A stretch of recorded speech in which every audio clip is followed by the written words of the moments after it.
कैसा लगा मेरा झटका? बेटा, ये मेरे बेस और वाइब्रेशन का भयंकर वार है, जिसके सामने बड़ी सी बड़ी ताकत बेकार है।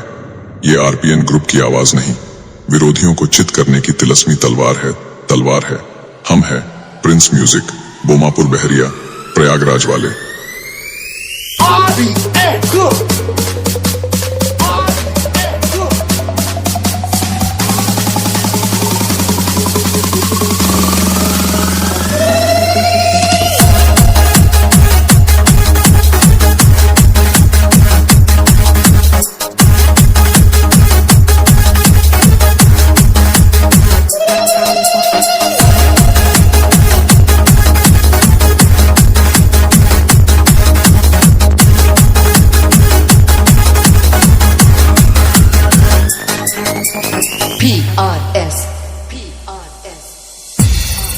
चार पिल्ले लेकर झुंड में घूमने वाले कुत्ते, तेरी औकात है मेरे सामने टिक पाने की?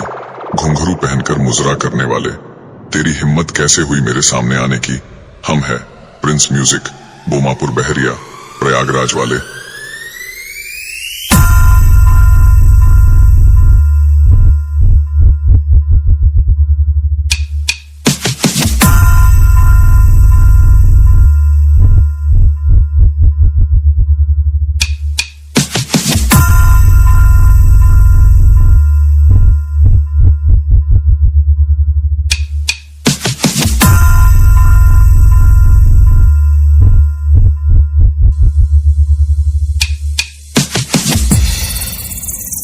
बेटा, मैं तो यहाँ बड़े बड़े बाज और गिद्धों का शिकार करने आया था।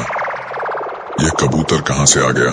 हम हैं प्रिंस म्यूजिक, बोमापुर बहरिया, प्रयागराज वाले।